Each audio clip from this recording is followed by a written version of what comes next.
Hello मु प्रियंका साहू। आज आम पढ़ा द्वादश श्रेणीर ओडिया बहिर प्रथम पद्य बड़पण। तेबे प्रथमे आम कवि परिचय आरंभ करवा। तेणु बड़पण पद्यर कवि होउछंती राधानाथ राय, जे कि बालेश्वर जिल्लार केदारपुर ग्राम रे जन्मग्रहण करथिले। से 1848 मसीह जन्मग्रहण करी 1908 रे मृत्युवरण करिछंती। से तांको जीवनी मध्यरे अनेक काव्य रचना एवं कविता को अनुदित करिछंती।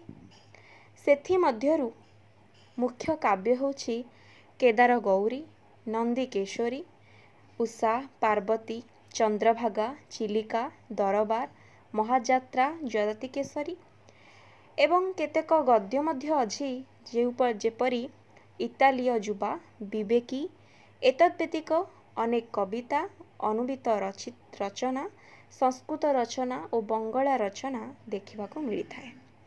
राधानाथ राय ओडिया आधुनिक काव्य साहित्यर प्रथिकृत स्रष्टा। प्रथम कवि भावरे से पाश्चात्य और भारतीय साहित्य उभयर अध्ययन और अनुशीलन करी आपणार काव्य कवितारे प्रतिफलित करथिले। तेणु तांको साहित्य को प्राच्य और पाश्चात्यर समन्वय बोली अनेक गवेषक मत देइछंती। राधानाथ राय ओडिशा माटीर जड़े सुयोग्य संतान। महाकवि सारला दास जो भली भावे प्रकृति को बहुत गुरुत्व देइथिले एवं से अनेक काव्य रचना माध्यम रे प्रकृति को बहुत सुंदर भावरे वर्णना करथिले, सेही भली कवि राधानाथ राय मध्य तांको काव्य रचना माध्यम रे से प्रकृतिर पानी, माटी, पवन, अरण्य, पर्वत इत्यादि को मुख्य स्थान देइछंती। तेणु एबे आमे बड़पण विषय रे टिके पढ़िबा। तेणु बड़पण पद्यटी आमर पठित काव्य दरबार रु संगृहीत होइछि एवं एही पद्य माध्यम रे आमको कवि राधानाथ राय जणाइछंती जे पूर्व पुरुषर जो राजा माने थिले एवं आजिर ए जो वर्तमान राजा माने अछंती तांको मध्यरे पार्थक्य कोन। पूर्व पुरुषर बा अतीतर जो राजा मानकर चरित्र एवं एई वर्तमान राज्यर राजा मानकर चरित्र रे कौन फरक अछि, जहाकू से बड़पण कवितारे खूब भल भावरे वर्णना करिसेंती, जहा आमे पद्यटी को पढ़िले जानि परिबा। तेबे आमे एबे पद्य को जिबा। बड़पण। तेणु कवि कहउचंती मने नाही तुमे काहार संतान, केसरी औरसे तुमे सीना स्वान। कवि काहाको कहउचंती? कवि एई वर्तमान राजा मानको कहउचंती जे तुम मानकर मने नाही तुमे काहार संतान, केसरी औरसे तुमे सीना स्वान। तुमे सीना केसरी औरसेरु जात होइछ बा जन्म होइछ, किंतु तुम चरित्र बा प्रकृति केउ भली? स्वान भली। एवं स्वानर अर्थ कौन? कुकुर। कुकुर जे भली तार लक्ष्य हासिल पाई गोटे जिनिस को झुणी झुणी निजर करिथाए, सेई भली भावे आजिर बा वर्तमान राजा माने प्रजा मानकर झाड़ भुआ धन को झुणी झुणी निजर करुछंती। तापरे कवि कहउछंती पूर्व पुरुषर प्रतिष्ठा विशाल, बिकी भांगी खाउथिब केते काल। पूर्व पुरुष अर्थात आम अतीतर राजा माने तांकर प्रतिष्ठा विशाल थिला, बिकी भांगी खाउथिब केते काल, किंतु आजिर राजा माने कौन करुछंती? सेई जो पूर्वपुरुषर विशाल प्रतिष्ठा थिला, सेई प्रतिष्ठा को बिकी भांगी से खाउछंती। ताकू न बढ़ाई ताकू बिकी भांगी प्रजा मानंकठू लुंठन करी से प्रजा मानंकु अत्याचारित करुछंती। तापरे कवि कहउचंती से प्रतिष्ठा निजे तिले न बढ़ाई, करुथिबो आउ केते ता बढ़ाई। ତୁମେ ଯେହେତୁ ସେଇ ବଂଶରୁ ଜାତ ହୋଇଛ ବା ସେଇ ପୂର୍ବପୁରୁଷଙ୍କର ଅଂଶ ହୋଇଛ, ତୁମେ ତାଙ୍କ ପ୍ରତିଷ୍ଠାକୁ ବଢ଼ାଇବା କଥା, କିନ୍ତୁ ତୁମେମାନେ ତାକୁ ତିଳେ ମାତ୍ରେ ବଢ଼ାଉନ। ତିଳେ ମାତ୍ରେ ନ ବଢ଼ାଇ ତୁମେ କ'ଣ କରୁଛ? ତାକୁ ବଡ଼ାଇ କରୁଛ, ଅର୍ଥାତ୍ ତାକୁ କମେଇ ଦେଉଛ। ଥିଲେ ଆଗେ ଯେଉଁ ଉତ୍କଳର ସ୍ୱାମୀ, ବହ୍ନି ଶିଖା ପରି ସଦା ଊର୍ଦ୍ଧ୍ୱଗାମୀ। ଆଗେ ଯେଉଁ ଉତ୍କଳର ସ୍ୱାମୀ ଥିଲେ ବା ଉତ୍କଳର ରାଜା ଥିଲେ, ସେ କେମିତି ଥିଲେ? ବହ୍ନି ଶିଖା ଅର୍ଥାତ୍ ଯେମିତି ଦୀପ ଶିଖା, ଯେମିତି ସେ ଉପରକୁ ଜଳି ବା ଊର୍ଦ୍ଧ୍ୱଗାମୀରେ ଜଳି ସେ ଦୁନିଆକୁ ଆଲୋକିତ କରେ, ସେଇଭଳି ଭାବେ ଆମର ପୂର୍ବପୁରୁଷର ରାଜାମାନେ ଥିଲେ ବା ଉତ୍କଳର ସ୍ୱାମୀ ଥିଲେ। କିନ୍ତୁ ଆଜିର ରାଜାମାନେ କେଉଁଭଳି ହେଇଛନ୍ତି ନା, ତୁମ୍ଭେ ହୋଇ ସେଇ ବଂଶର ସନ୍ତତି, ଜଳଧାରା ପରି ହେଲ ଅଧୋଗତି। ତୁମେ ସେଇ ବଂଶର ଅଂଶ, କିନ୍ତୁ ତୁମେ ଆଜି ଚରିତ୍ରରେ କିଭଳି ଅଛ? ଜଳଧାରା ପରି ଅଧୋଗତି। ଜଳଧାରା ଯେମିତି ନିମ୍ନଗାମୀକୁ ଆସେ, ସେଇଭଳି ଭାବେ ତୁମେ କ'ଣ କରୁଛ? ଅଧୋଗତି ହୋଇଯାଉଛ। ତୁମ୍ଭ ପିତୃଗଣ ପରମ ଉଦାର, ରାଜ୍ୟ ମଣୁଥିଲେ ଏକ ପରିବାର। ତୁମ୍ଭ ପିତୃଗଣ ଅର୍ଥାତ୍ ତୁମ ପିତା ବା ପୂର୍ବପୁରୁଷର ରାଜାମାନେ, ସେମାନେ କ'ଣ କରୁଥିଲେ? ସେମାନଙ୍କର ଚରିତ୍ର ଏକ ଉଦାରତା ଥିଲା। ସେ ପ୍ରଜାମାନଙ୍କ ମଧ୍ୟରେ ଉଦାରତା ଭାବ ଦେଖାଉଥିଲେ ଏବଂ ରାଜ୍ୟକୁ କ'ଣ ମଣୁଥିଲେ? ଏକ ପରିବାର ବୋଲି ଭାବୁଥିଲେ। କିନ୍ତୁ ତୁମେ ଆଜି ସେହି ବଂଶର ସନ୍ତତି ହୋଇ କ'ଣ କରୁଛ? ରାଜ୍ୟର ପ୍ରଜାମାନଙ୍କୁ ଅତ୍ୟାଚାର କରୁଛ। ତାଙ୍କଠୁ ସବୁ କିଛି ଛଡ଼େଇ ନେଇ ତୁମେ ଆଜି ଭୋଗ ବିଳାସରେ ଲାଗି ରହୁଛ। କାହିଁ ଗଲା ସେଇ ପ୍ରାଚୀର ସୁଧାରା, ରାଜା ପ୍ରଜା ଏବେ ହେଲ ବାଜପାରା। କାହିଁ ଗଲା? କବି କହୁଛନ୍ତି କୁଆଡ଼େ ଗଲା ସେଇ ପ୍ରାଚୀନ ଅର୍ଥାତ୍ ପୁରାତନ, ସେଇ ପ୍ରାଚୀନ ସୁଧାରା ଅର୍ଥାତ୍ ଅମୃତ। ସେଇ ଯେଉଁ ଅମୃତ ରୂପକ ଭାବ ଥିଲା ବା ପ୍ରାଚୀରରେ ପୁରାତନରେ ଯେଉଁ ଅମୃତ ଭଳି ଯେଉଁ ବ୍ୟବହାର ଥିଲା ବା ରାଜ୍ୟ ଶାସନ ଥିଲା, ସେ କୁଆଡ଼େ ଗଲା? ରାଜା ପ୍ରଜା ଏବେ ହେଲେ ବାଜପାରା। ଏବେ ପ୍ରଜା କେମିତି ଅଛନ୍ତି? ବାଜପାରା। ବାଜ ଅର୍ଥାତ୍ ଛଞ୍ଚାଣ ଏବଂ ପାରା ଅର୍ଥାତ୍ ପାରା। ଯେମିତି ଛଞ୍ଚାଣଟିଏ ପାରାକୁ ଶିକାର କରୁଥାଏ, ସେଇଭଳି ଭାବେ ଆଜିର ରାଜାମାନେ ପ୍ରଜାମାନଙ୍କୁ ଶିକାର କରୁଛନ୍ତି। ତେଣୁ ଆଜିର ସମ୍ପର୍କ ରାଜା ପ୍ରଜାଙ୍କର କେଉଁଭଳି? ବାଜପାରାଙ୍କ ପରି। କାଢ଼ି ନେଲ ରାଜଭୋଗ ଅଭିଳାଷ, ପ୍ରଜା ମୁଖୁ ତାଙ୍କ ସମାର୍ଜିତ ଗାସ। କ'ଣ ସବୁ କାଢ଼ି ନେଇଛନ୍ତି ଏଇ ବର୍ତ୍ତମାନର ରାଜାମାନେ? କାଢ଼ି ନେଲ ରାଜଭୋଗ, ରାଜର ଯେଉଁ ସବୁ ଭୋଗ ଥିଲା, ଅଭିଳାଷ ଥିଲା, ତମେ ସବୁକୁ କାଢ଼ି ନେଲ ଏବଂ ତାହା ସଙ୍ଗେ କ'ଣ ସବୁ କାଢ଼ି ନେଲ? ପ୍ରଜା ମୁଖୁ ତାଙ୍କ ସମାର୍ଜିତ ଗ୍ରାସ। ପ୍ରଜାମାନେ ଯେଉଁ ତାଙ୍କ ଝାଳ ବୁହାଇ ଯେଉଁ ଧନକୁ ଉପାର୍ଜିତ କରିଥିଲେ ବା ନିଜେ ପରିଶ୍ରମ କରି ଯେଉଁ ଧନକୁ ଉପାର୍ଜିତ କରିଥିଲେ, ତୁମେ ତାକୁ କ'ଣ କଲ? ଗ୍ରାସ କରିଦେଲ ବା ଶୋଷଣ କରିଦେଲ। ଦେଶୀ ହୋଇ ତୁମେ ଆଚରିଲ ନୀତି। ଦେଶୀ, ତୁମେ ଦେଶର ହୋଇ, ତୁମେ ଦେଶର ରାଜା ହୋଇ ତୁମ ଆଚରଣ କିଭଳି ଥିଲା? ନିର୍ମମ ବିଦେଶୀ ସର୍ବଶୋଷୀ ନୀତି। ତୁମେ ନିର୍ମମ ବିଦେଶୀ, ଯେଉଁଭଳି ଭାବେ ବିଦେଶୀ ବା ଇଂରେଜମାନେ ଆମ ଦେଶରୁ ସବୁ ଶୋଷଣ କରି ଆମକୁ ଅତ୍ୟାଚାର କରୁଥିଲେ, ତୁମେ ଆଜି ସେଇ ଦେଶର ରାଜା ହୋଇ ସେଇ ବିଦେଶୀ ନୀତିକୁ ଆପଣେଇଲ। ତୁମେ ସେଇ ବିଦେଶୀମାନଙ୍କ ଭଳି ପ୍ରଜାମାନଙ୍କଠୁ ଅତ୍ୟାଚାର କରି ସବୁକିଛି ଶୋଷଣ କରିଦେଲ। ବାତ୍ସଲ୍ୟ ନ ବାନ୍ଧି ପ୍ରଜାଙ୍କର ଚିତ୍ତ, ବିଦେଶୀ ସଙ୍ଗିନେ କଲ ତାଙ୍କୁ ଭୀତ। ବାତ୍ସଲ୍ୟ ଅର୍ଥାତ୍ ମମତା, ସ୍ନେହ, ଶ୍ରଦ୍ଧା। ମମତା, ସ୍ନେହ, ଶ୍ରଦ୍ଧାର ଡୋରିରେ ତୁମେ ପ୍ରଜାମାନଙ୍କୁ ନ ବାନ୍ଧି ତୁମେ କ'ଣ କଲ? ବିଦେଶୀ ସଙ୍ଗନେ କଲ ତାଙ୍କୁ ଭୀତ। ବିଦେଶୀ ମାନଙ୍କର ସଙ୍ଗନେ ଅର୍ଥାତ୍ ବନ୍ଧୁକ। ବିଦେଶୀମାନଙ୍କର ଯେଉଁ ବନ୍ଧୁକ ଥିଲା, ସେଇ ବନ୍ଧୁକକୁ ଦେଖାଇ ତାଙ୍କୁ ଭୟଭୀତ କଲ ଅର୍ଥାତ୍ ଡରାଇଲ। ଗନ୍ତାଘର ହେଲା ତୁମର ସର୍ବସ୍ୱ, ସର୍ବସ୍ୱ ପ୍ରସାଦ ଗାବି ହସ୍ତି ଅଶ୍ୱ। ଗନ୍ତାଘର ଅର୍ଥାତ୍ ଯେଉଁଠି ସବୁ ମୂଲ୍ୟବାନ ଜିନିଷ ରହେ ବା ସୁନା ପଇସା ପତ୍ର ଯେଉଁଠି ରୁହେ, ତାକୁ କୁହାଯାଏ ଗନ୍ତାଘର। ସେଇ ଗନ୍ତାଘର ହିଁ ଆଜିର ବା ବର୍ତ୍ତମାନର ରାଜାମାନଙ୍କର ସର୍ବସ୍ୱ ହେଲା। ସର୍ବସ୍ୱ ପ୍ରାସାଦ ଗାଭୀ ଅସ୍ତି ଅଶ୍ୱ।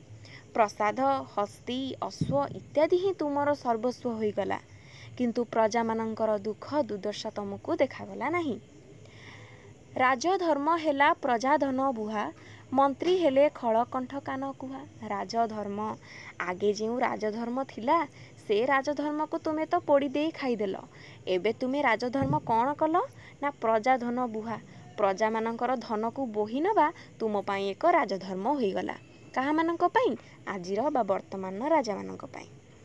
ମନ୍ତ୍ରୀ ହେଲେ ଖଳ, ଖଳ ଅର୍ଥାତ୍ ଶତ୍ରୁ, ଖଣ୍ଟ ଅର୍ଥାତ୍ ଠକ, କାନ କୁହା ଅର୍ଥାତ୍ ଫୁସ୍ଫୁସ୍ କରି ଗୋଟେ କହିବା, ମାନେ ରାଜାଙ୍କୁ ସବୁବେଳେ ଭୁଲ ମନ୍ତ୍ରଣା ଦେବା ବା ଅନ୍ୟ କାହା ପାଇଁ ଶତ୍ରୁ ସାଜିବା। ତଣ୍ଡି ଦୁଃଖୀରଙ୍କ ଅରକ୍ଷିତ ରାଣ୍ଡ, ବିଦେଶୀଙ୍କି ଖୁଆଇଲ କୁକୁଡ଼ାଙ୍ଗ। ତଣ୍ଡି ଦୁଃଖୀ ଅର୍ଥାତ୍ ଶୋଷଣ, ଶୋଷଣ କଲ ଦୁଃଖୀମାନଙ୍କୁ, ତଣ୍ଡି ଅର୍ଥାତ୍ ଶୋଷଣ କରିବା। ଏବଂ କ'ଣ କଲ? ରଙ୍କ ଅରକ୍ଷିତ, ରାଣ୍ଡ ଅର୍ଥାତ୍ ବିଧବା, ବିଧବା ଲୋକଙ୍କୁ ବା ଦୁଃଖୀ ରଙ୍କିକୁ ତୁମେ ଶୋଷଣ କଲ। ଏବଂ କ'ଣ ପାଇଁ ଶୋଷଣ କଲ ନା ବିଦେଶୀଙ୍କୁ ଖୁଆଇଲ କୁକୁଡ଼ାଙ୍କ। ତୁମେ ଏଇ ଦୁଃଖୀ ରଙ୍କିଙ୍କ ଠାରୁ ଶୋଷଣ କରି ଯେଉଁ ଧନକୁ ଉପାର୍ଜିତ କଲ ସେଇ ଧନରେ ତୁମେ ବିଦେଶୀଙ୍କୁ ଖୁଆଇଲ କୁକୁଡ଼ାଙ୍କ। କୁକୁଡ଼ାଙ୍କ କ'ଣ ନା କୁକୁଡ଼ାର ଅଣ୍ଡା, ଅର୍ଥାତ୍ ତାଙ୍କୁ ପଇସା ଦେଲ, ଧନ ସମ୍ପତ୍ତିର ଲାଞ୍ଛନା ଦେଖାଇ ତୁମେ ଦୁଃଖୀ ରଙ୍କିଙ୍କଠୁ ହିଁ ସବୁକିଛି ନିଜର କଲ। ନ ପାଇଲେ ଦୁଃଖୀ ପ୍ରଜା ଖୁଦ କଣ୍ଡା, ନେଲ ଘିଅ ଅଟା ସଙ୍ଗେ ଛାଙ୍ଗ ମୁଣ୍ଡା। ନ ପାଇଲେ ଯେଉଁ ସବୁ ପ୍ରଜା ଥିଲେ ସେ ଖୁଦ କୁଣ୍ଡା ମୁଠେ ପାଇଲେନି। ନିଜର ପେଟ ପୋଷିବା ପାଇଁ, ନିଜର ପରିବାର ପୋଷେଇବା ପାଇଁ ଖୁଦ କୁଣ୍ଡା ପାଇଲେନି। କିନ୍ତୁ ତୁମେମାନେ କ'ଣ କଲ? ତାଙ୍କଠୁ ସବୁ ଘିଅ, ଅଟା, ଘିଅ ଗୋଟେ ଏକ ମୂଲ୍ୟବାନ ଜିନିଷ, ତାକୁ ନେଲ। ଏବଂ ଛାଙ୍ଗ ମୁଣ୍ଡା, ଛାଙ୍ଗ ମୁଣ୍ଡା ଅର୍ଥାତ୍ କ'ଣ? ଛେଳିର ମାଂସ, ଯାହାକୁ ତୁମେ ସବୁ ତାଙ୍କରି ସେଇ ପ୍ରଜାମାନଙ୍କର ଧନରେ କ୍ରୟ କରି ତୁମେ ନେଇଗଲ। କାଣ୍ଡ ଜ୍ଞାନହୀନ, କାଣ୍ଡ ପୁଷ୍ପ ହୁଣ୍ଡା। କାଣ୍ଡ ଜ୍ଞାନହୀନ, ତୁମର କାଣ୍ଡହୀନ ଆଉ କାଣ୍ଡ ଜ୍ଞାନ କିଛି ଆଉ ନାହିଁ। ତୁମେ ଅବିବେକୀ ହୋଇଯାଇଛ ଏବଂ ଅବିବେକୀ ହୋଇ ତୁମେ ଏକ ହୁଣ୍ଡା ଭଳି କାମ କରୁଛ। ଅଭୀଷ୍ଟ ଦେବତା କଲ ଲୋଭ ପ୍ରେତ, ନଚେତିଲ ଖାଇ ବିପଦର ବେତ। ଅଭୀଷ୍ଟ ଦେବତା ମାନେ ରାଜ୍ୟର ଯେଉଁ ମୁଖ୍ୟ ଦେବତା ବା ଇଷ୍ଟ ଦେବତା, ତାଙ୍କୁ କ'ଣ କଲ? ଲୋଭପ୍ରୀତ କରିଦେଲ।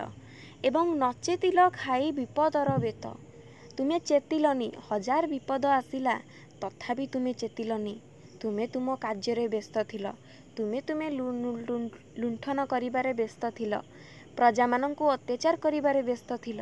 କିନ୍ତୁ ଏତେ ବିପଦ ଆସିଲା କିନ୍ତୁ ତଥାପି ତୁମେ ଚେତିଲ ନାହିଁ ବା ଭୁଲକୁ ବୁଝିଲ ନାହିଁ।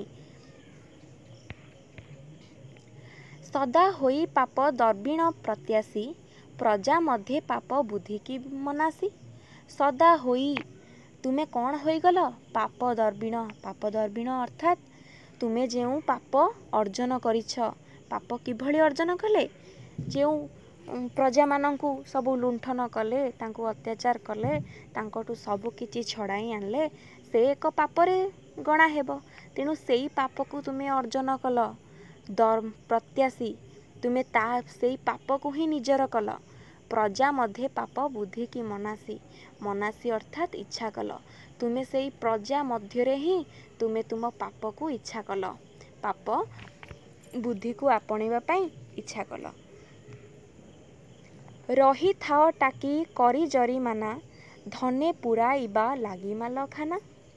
ରହିଥାଅ, ତୁମେ ରହିଛ କିଭଳି? ଟାକି, ଟାକି ଅର୍ଥାତ୍ ଛକିକି ରହିଲ। କରି ଜୋରିମାନା, ତୁମେ କ'ଣ କଲ? ଜୋରିମାନା କଲ। କାହା ଉପରେ? ପ୍ରଜାମାନଙ୍କ ଉପରେ। ହଜାର କରଜ ସବୁ ତାଙ୍କ ଉପରେ ଲଗାଇ କ'ଣ କଲ? ଜୋରିମାନା କଲ। ଏବଂ ଧନ ପୁରାଇବା ଲାଗି ମାଲଖାନା। ମାଲଖାନା ଅର୍ଥାତ୍ ଯେଉଁଠି ଧନ ସମ୍ପତ୍ତି ସବୁ ରୁହେ। ତେଣୁ ସେଇ ମାଲଖାନାକୁ ପୂରଣ କରିବା ପାଇଁ ତୁମେ କ'ଣ କଲ? ପ୍ରଜାମାନଙ୍କର ଯେଉଁ ସବୁ ଉପାର୍ଜିତ ଧନ ଥିଲା ବା ତାଙ୍କର ଯେଉଁ ଧନ ସମ୍ପତ୍ତି ଥିଲା ତାକୁ ତୁମେ ଶୋଷଣ କଲ। ଧନର ଲାଳସା ଜାଗ୍ରତେ ସୋପନେ, ଧନ ବିନୁ ନାହିଁ ଆନ ଚିନ୍ତା ମନେ। ଧନର ଲାଳସା, ତୁମ ଦିନ ରାତି ତୁମେ କେବଳ ଧନର ଲାଳସାରେ ରହିଲ ଏବଂ ସ୍ୱପ୍ନରେ ମଧ୍ୟ ଶୋଇ ସାରିଲା ପରେ ମଧ୍ୟ ତୁମେ ସ୍ୱପ୍ନରେ ସେଇ ଧନର ଲାଳସାକୁ ବା ଧନ ପ୍ରତି ଥିବା ଲୋଭକୁ ତୁମେ ଦେଖିବାକୁ ପାଇଲ। ଧନ ବିନୁ ନାହିଁ ଆନ ଚିନ୍ତା ମନେ। ତୁମ ମନରେ ଆଉ କିଛି ଚିନ୍ତା ନାହିଁ, କେବଳ ଧନ ଲାଳସାର ଚିନ୍ତା ତୁମକୁ ଘୋରି ହେଉଛି। ପ୍ରଜାମାନଙ୍କର ଦୁଃଖ ଦୁର୍ଦ୍ଦଶା ତୁମକୁ ଦେଖାଯାଉନି। ରାଜ୍ୟ କେମିତି ଆଗକୁ ବଢ଼ିବ, ରାଜ୍ୟରେ କେମିତି ସୁଖ ଫେରିବ, ତାହା ତୁମର ଚିନ୍ତା ନାହିଁ। ତୁମର ଚିନ୍ତା କ'ଣ? ତୁମର ଚିନ୍ତା ହେଉଛି କିଭଳି ଧନରେ ମାଲଖାନା ପୂରି ଉଠିବ। ଧନର ସାଫଲ୍ୟ ସୁବେୟ କେବଳ, ଯକ୍ଷ ପ୍ରାୟ ତାକୁ ଜଗି କେଉଁ ଫଳ। ଧନର ସାଫଲ୍ୟ ସୁବେୟ କେବଳ। ଧନର ସାଫଲ୍ୟ ଅର୍ଥାତ୍ ଯେଉଁ ଧନ ଅର୍ଜନର ମୁଖ୍ୟ କାର୍ଯ୍ୟ କ'ଣ? ସୁବେୟରେ କିଭଳି ଧନଟା ଅର୍ଜନ ହେବ। କିନ୍ତୁ ତୁମେ କ'ଣ କରୁଛ? ଯକ୍ଷ ପ୍ରାୟ ତାକୁ ଜଗି କେଉଁ ଫଳ। ଯକ୍ଷ ଅର୍ଥାତ୍ ଆତ୍ମା ଭଳି ତୁମେ ଆଜି ଧନକୁ ଜଗିକି ରହୁଛ, କିନ୍ତୁ ତୁମେ ସୁବେୟରେ ଧନ ଅର୍ଜନ କରୁନାହଁ। ମଞ୍ଚେ କେତେ ଆସି କେତେ ଗଲେ ଭାଇ, କିଏ ନେଇଗଲେ କି ଧନ ମୁଣ୍ଡାଇ। ମଞ୍ଚେ ଅର୍ଥାତ୍ ଏଇ ଦୁନିଆ ମଞ୍ଚରେ କେତେ ଲୋକ ଆସିଲେ, କେତେ ଲୋକ ଗଲେ। ଯେତେ ମହାପୁରୁଷ ହେଲେ ମଧ୍ୟ କେହି ଚିରଦିନ ଯାଏ ବଞ୍ଚି ରହେନା। ସିଏ ଆସିଛି ମାନେ ଯିବାକୁ ବାଧ୍ୟ। ତେଣୁ ସିଏ କେତେ ଆସିଛନ୍ତି ଏହି ମଞ୍ଚରେ ତାଙ୍କ ଜୀବନର ନୃତ୍ୟ ପରିବେଷଣ କରି ଫେରି ଯାଇଛନ୍ତି। କିନ୍ତୁ ସିଏ ଯେମିତି ଖାଲି ହାତରେ ଆସିଥିଲେ ସେମିତି ଖାଲି ହାତରେ ହିଁ ଫେରିଛନ୍ତି। କେହି କେବେ କୋଉ ଧନକୁ ମୁଣ୍ଡାଇ ଯାଇନାହାନ୍ତି। ପଡ଼ି ତ ରହିଲେ ପଛେ ହାତୀ ଗୋଡ଼ା, ପଡ଼ି ତ ରହିଲେ ସୁନା ରୂପା ତୋଡ଼ା। ପଡ଼ି ଅଛନ୍ତି, କ'ଣ ପଡ଼ିଛି? ହାତୀ ଘୋଡ଼ା ସବୁ ପଡ଼ିଛି। ପଡ଼ି ରହିଲେ ପଛେ ହାତୀ ଘୋଡ଼ା ସବୁ ପଡ଼ିଛି। ପଡ଼ି ତ ରହିଲା ସୁନା ରୂପା ତୋଡ଼ା। ସୁନା ରୂପା ଯାହାକୁ ତୁମେ କୁବେୟରେ ଲୁଣ୍ଠନ କଲ ବା ପ୍ରଜାମାନଙ୍କଠୁ ତାଙ୍କୁ ଛଡ଼େଇ ଆଣିଲ, ସେଇ ସବୁ ହିଁ ପଡ଼ି ରହିଛି। କିନ୍ତୁ ଜୀବନ କେବେ ପଡ଼େନି ଏବଂ ଗଲାବେଳେ କିଛି ନେଇକି ସେ ଯାଏନି। ପଡ଼ି ତ ରହିଲା ରତନେ ଭାସ୍ୱର, କୁବେର ଭଣ୍ଡାର ସମ ଗନ୍ତାଘର। କ'ଣ ସବୁ ପଡ଼ିଛି? କୁବେର ଭଣ୍ଡାର। ଯେଉଁ ଭଣ୍ଡାରରେ ତୁମେ ସଞ୍ଚିତ କରିଥିଲ ତୁମ ଦୀର୍ଘକାଳର ଧନ ସମ୍ପତ୍ତି, ସିଏ ଆଜି ଏକ ଗନ୍ତା ଘର ଭରି ପଡ଼ି ରହିଛି। କିନ୍ତୁ ତୁମ ଜୀବନ ଶୂନ୍ୟ ହୋଇଯାଇଛି ବା ଦେହରୁ ଆତ୍ମା ଛାଡ଼ି ଯାଇଛି, ଜୀବନଟି ସରିଯାଇଛି। କିନ୍ତୁ ତୁମେ ଉପାର୍ଜିତ କରିଥିବା ସେହି କୁବେୟରେ ବା ଲୋକମାନଙ୍କୁ ଅତ୍ୟାଚାର କରିଥିବା ସେହି ସୁନା ରୂପା ସବୁ ଆଜି ପଡ଼ି ରହିଛି। ଜିଣିବାକୁ ଆଉ ନାହିଁ ଧରାଖଣ୍ଡ ବୋଲି କହେ ଯେଉଁ ଅଶ୍ରୁସିକ୍ତ ଗଣ୍ଡ। ମଲାବେଳେ ବିଶ୍ୱବିଜୟୀ ସ୍କନ୍ଦର, କି କହିଥିଲେ ତାଚିତେ ଥରେ ଧର। ବିଶ୍ୱବିଜୟୀ ସ୍କନ୍ଦର ଅର୍ଥାତ୍ ଆଲେକଜାଣ୍ଡାର। ବିଶ୍ୱବିଜୟୀ ଯେଉଁ ଆଲେକଜାଣ୍ଡାର, ସେ ଯେତେବେଳେ ସାରା ବିଶ୍ୱକୁ ନିଜର କରିସାରିଥିଲେ ବା ଧରାଖଣ୍ଡକୁ ଜିଣି ସାରିଥିଲେ, ସେ କାନ୍ଦି କାନ୍ଦି କହୁଛନ୍ତି ବା ଅଶ୍ରୁସିକ୍ତ ଗଣ୍ଡ ବା ଅଶ୍ରୁସିକ୍ତ ଗାଲ କରି କହୁଛନ୍ତି ଯେ ଜିଣିବାକୁ ଆଉ ନାହିଁ ଧରାଖଣ୍ଡ, ମୋର ଆଉ କିଛି ଜିଣିବାକୁ ନାହିଁ ବା ନିଜର କରିବାକୁ ଆଉ ମୋର କିଛି ନାହିଁ। ମଲାବେଳେ ବିଶ୍ୱବିଜୟୀ ସ୍କନ୍ଦର, କି କହିଥିଲେ ଚାତିତେ ଥରେ ଧର।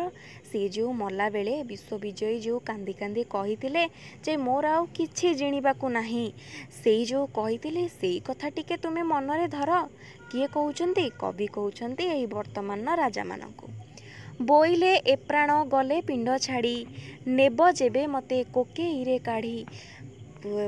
ବିଶ୍ୱବିଜୟୀ ଆଲେକଜାଣ୍ଡାର କହୁଛନ୍ତି ଯେବେ ମୋ ପ୍ରାଣରୁ ପିଣ୍ଡ ଛାଡ଼ିଯିବ ବା ଯେବେ ମୁଁ ମରିଯିବି, ସେତେବେଳେ କ'ଣ କରିବ? ଯେତେବେଳେ ତୁମେ ମୋତେ କୋକେଇରେ କାଢ଼ି ନେଉଥିବ ବା ବୋହି ନେଉଥିବ, ଦେଇଥିବ ତହିଁ ମୋ ଶବକୁ ଶୁଆଇ, ସେଇ କୋକେଇରେ ମୋ ଶବକୁ ଶୁଆଇ ଦେବ। ବେନି ପାଶେ ବେନି କରକୁ ଝୁଲାଇ। କର ଅର୍ଥାତ୍ ହାତ। ସେଇ ଯେଉଁ ଦୁଇ ହାତ, ଆଲେକଜାଣ୍ଡାର କହିଲେ ମୋତେ ତୁମେ ଯେତେବେଳେ କୋକେଇରେ ନେଇକି ଯାଉଥିବ, ମୋ ଶବ ଶୋଇଥିବ କୋକେଇରେ, ମୋ ଦୁଇ ହାତକୁ ଦୁଇ ପଟେ ଲମ୍ବାଇ ଦେବ ବା କାଢ଼ିଦେବ। ଯାହା ଦେଖି ଜାଣିବେ ଜଗତେ ସମସ୍ତେ, ଆସିଥିଲି ଫେରି ଗଲି ଶୂନ୍ୟ ହସ୍ତେ। ଯାହାକୁ ଦେଖି ଏଇ ଲୋଭୀ ଦୁନିଆ ବା ଏଇ ଲୋଭୀ ସମାଜ ଶିଖିବ ବା ଦେଖିବ ଯେ ଧରାପୃଷ୍ଠକୁ ସମସ୍ତ ଧରାପୃଷ୍ଠକୁ ଜିଣି ସାରିଲା ପରେ ମଧ୍ୟ ସେ ଖାଲି ହସ୍ତରେ ଫେରୁଛି। ଆସିଥିଲି ଫେରିଗଲି ଶୂନ୍ୟ ହସ୍ତେ। ମୁଁ ଯେଉଁଭଳି ଭାବେ ଶୂନ୍ୟ ହସ୍ତରେ ଏହି ଧରାପୃଷ୍ଠକୁ ଆସିଥିଲି ସେଇଭଳି ଶୂନ୍ୟ ହସ୍ତରେ ହିଁ ମୁଁ ଫେରିଗଲି। ଏହି ମହାବାକ୍ୟ ମନେ ମନେ ହେଜି ସତ୍ୱଗୁଣ ଲୋଭ ମଦ ତେଜି। ଏହି ଯେଉଁ ମହାବାକ୍ୟ ମୁଁ କହିଲି ତାକୁ ତୁମେ ମନେ ରଖିବ ବା ମନେ ପକାଇବ। ସତ୍ୱଗୁଣ ତେଜିବ, ସତ୍ୟ ପଥରେ ତୁମେ ଚାଲ ଏବଂ ଲୋଭ ମଦ ତେଜି। ଯେଉଁ ଲୋଭ କରୁଛ, ମଦ ମାଂସ ଯେଉଁ ଖାଉଛ ତାକୁ ତୁମେ ତେଜି ଦିଅ ବା ତାକୁ ତୁମେ ହଟେଇ ଦିଅ ଏବଂ ସତ୍ୟଗୁଣରେ ଚାଲ। ଅକାରଣେ କିମ୍ପା ତଣ୍ଡି ଅରକ୍ଷିତ, ଅଳ୍ପ ଦିନ ପାଇଁ ସଞ୍ଚୁଅଛ ବିତ୍ତ। ଅକାରଣେ କିଛି କାରଣ ନାହିଁ ତୁମେ କ'ଣ କରୁଛ?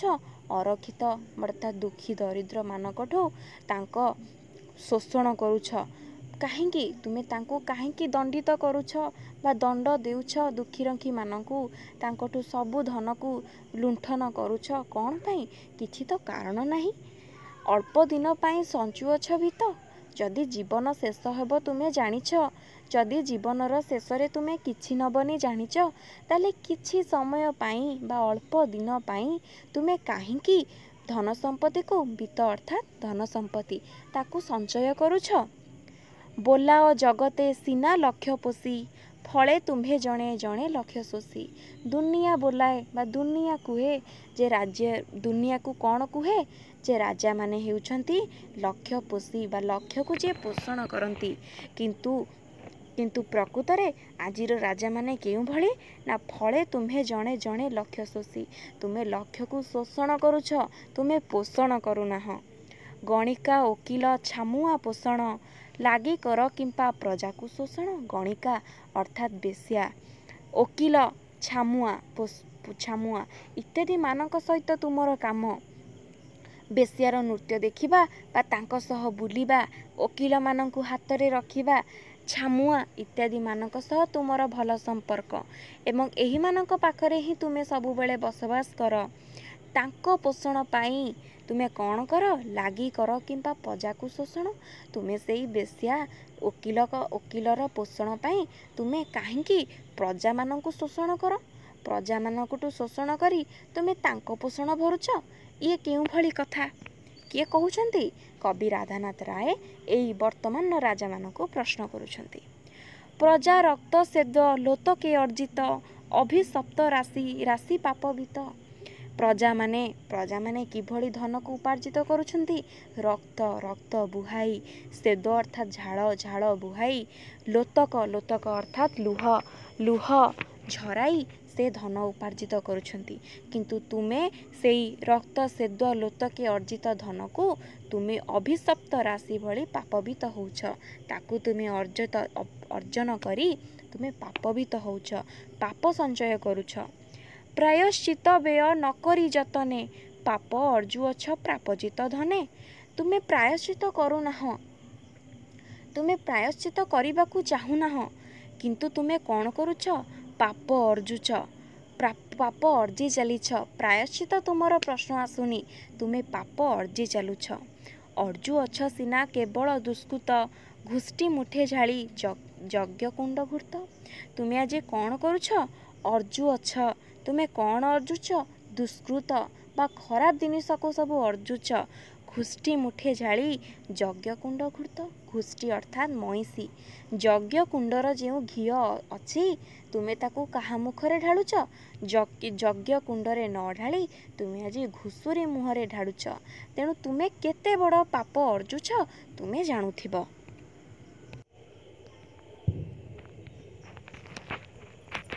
ଏ ଅପ୍ରିୟ ସତ୍ୟେ ଛଳକୁ ନ ଧରି, ନିଜ ଶ୍ରେୟ ଦେଖ ଚିତି ଚିନ୍ତା କରି।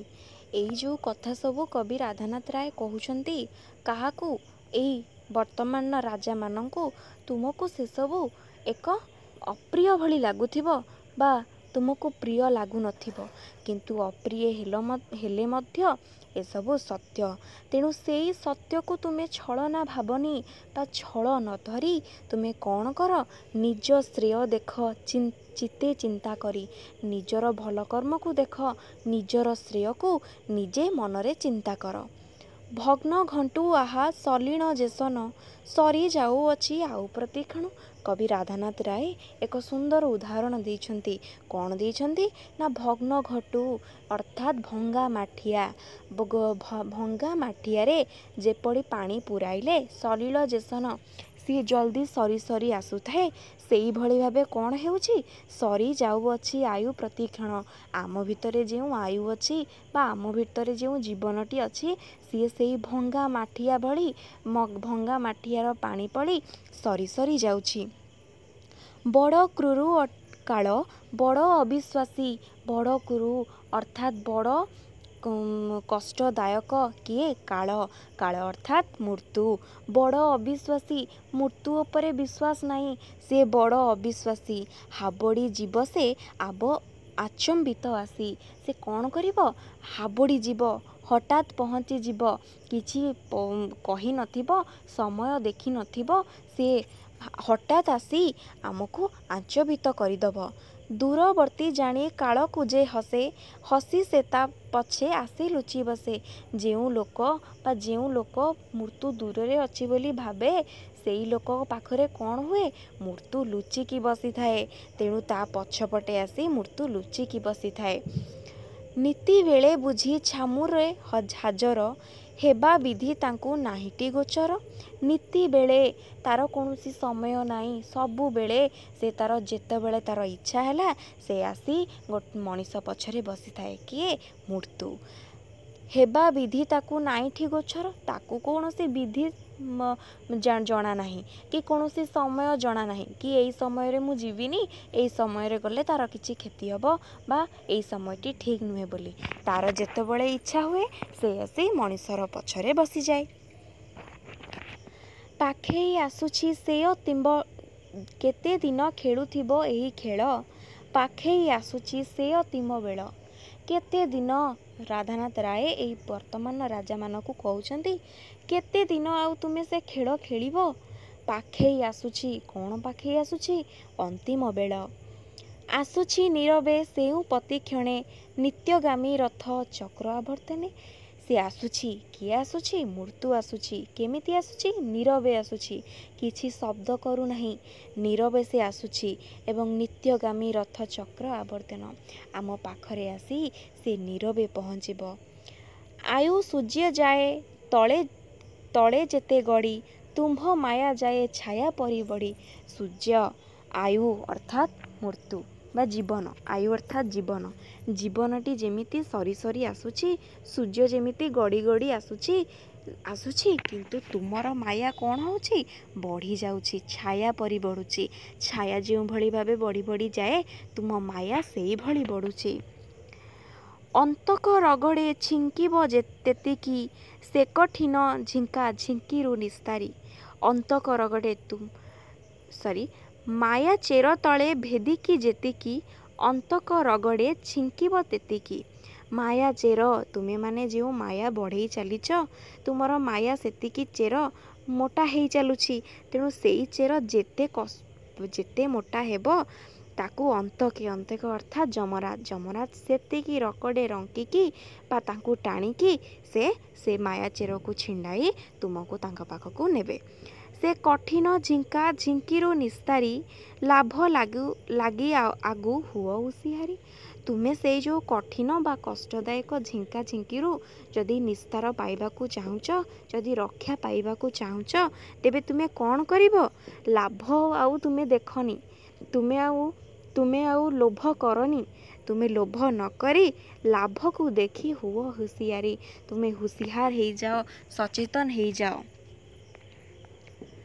बेल थाउ थाउ अरजी धर्म जन्म अनुरूपे देखाओ करम बेल थाउ एबे बेल अछि तुमे बेल सरी जाइनी तुम बेल अछि तेणु तुमे तुम कर्म धर्म को अर्जन कर जन्म अनुरूपे तुमे जेउथिपाई जन्म हेइछ तुमे जेउ कर्म पाई जन्म हेइछ सेई कर्म कर एवं धर्म को अर्जन कर जन्म फले भवे बड़पण पाई धर्म फले ताकू कर चिरस्थायी तुमे जो पूर्वपुरुषर राजा मानकर औरसरु जात होइछ तुमे सेथिपाई बड़पण लाभ करिछ तेणु तुमर से जो बड़पण जन्म फल तुमे पाइछ ताकू तुमे चिरस्थायी कर कहा फल धर्म फल धर्म को अर्जन करी से धर्म फल तुमे तुम बड़पण को चिरस्थायी कर धर्म एक पोत गढ़ी विधि तरीबाकू एई संसार बारिधि विधि अर्थात भगवान भगवान कौन करिछंती धर्म नामक एक पोत गढ़ी बा डंगा गढ़ी जेउथिरे से काहाकू पारी करुछंती एई संसार बारिधि को से पारी करुछंती धर्म एका सिना महत पणिया आउ बड़पण अढ़ेई दिनिया धर्म धर्म ही हेउची एक महत पणिया आउ सबू कौन आउ जो सबू बड़पण रहिला सी अढ़ेई दिनिया तेणु धर्म ही हेउची महत पणिया बड़पण भाई एका सिना सेई छड़ाई केही जा न पारई नेई बड़पण सेई हेउची धर्म हेउची बड़पण जहा तुमे अर्जन कला परे तुमठो केही ताकू छड़ाई नेई पारिबे नाही बड़पण सेई अंते सुधा जार सौरभे चहटू थाए ए संसार बड़पण सेई अंते सुधा जार बड़पण सेई जी अंतरे बा आत्मारे सुधा बा आत्मारु जे भल हेइथिबो जे भल चिंता करुथिबो सौरभे तार से जो सौरभ बा तार से जो आकर्षण रे से कौन करुथाए ए संसार को चहटू थाए बा समस्त संसार को आलोक करुथाए बड़पणे सिना सेई ताकू गणी जेउ बड़पण दिलोक साधिनी आमे सेई बड़पण को गणिबा जेउ बड़पण दी लोक साधिनी अर्थात मर्त्य आउ माने स्वर्ग मर्त्य दुहीटी को कौन करिबो से बड़पण देखाउथिबो सेही सिना बड़पण जही लागी अंतकर वर्जदद जाए भांगी सेई बड़पण जहा लागी कौन हुए वर्ज अर्थात जो वर्ज पड़े जो विपद आसे तार दांत भांगी जाए कहा द्वारा यही बड़पण द्वारा सेही बड़पण बड़ा ओ मतिकी काल न पारिब पशिजा कतिकी सेई बड़पण को तुमे मताओ बा सेई बड़पण को तुमे अर्जन कर सेई बड़पण को तुमे बड़ाओ काल कौन करिबो तुमे जदि सेई बड़पण को निजर करिबो तेबे तुमको कोनोसी काल तुम पाखकू आसीबनी हेला कर नाई पाई ए सुविधा लभिबाकू सेही बड़पण निदा तुमे एही जो सुविधाटी मिलिछि ताकू तुमे हतादार कर नाही तुमे सेही सुविधा को तुमर कार्य निर्धारण करी बड़पण को निजर कर लभिबाकू सेही बड़पण निदा सेही बड़पण को तुमे निजर कर संसारर तत्व सार बड़पण लालसारू निय बाहुडाई मन संसार रे ये जो बड़पण अच्छी तुमे से जो बड़पणरू तुमे जो लालसा करुछ लोभ करुछ ताकू तुमे सबू बाहुडेई दियो ताकू बाहुडेई तुमे धर्म रे निजको भूषित कर उदासीन नेत्रे दुनियार मान उदासीन नेत्र रे एई दुनियार मन को तुमे निजर कर दुनियार मान तुमे उदासीन नेत्र रे देख देखी कर मन धर्मे एकतान राजधर्मे आत्म तत्व देई मती उच्च होई लभ उच्चतर गति राजधर्म रे तुमे दीक्षित हुआ तुमर जो राजधर्म अच्छी बा पूर्वपुरुष जो राजधर्म रे दीक्षित थिले तुमे सेई राजधर्म को आपणाओ प्रजा मानक यथेष्ट सम्मान देई तांको दुख सुख रे सामिल होई तांको एक राज्य को एक परिमाण मणि तुमे राज्य को संभाळ एवं एक राजधर्मर सुयोग्य राजा भावे निजको परिचित कराओ उच्च होई तुमे उच्च होई जाओ एवं लभ उच्चतर गति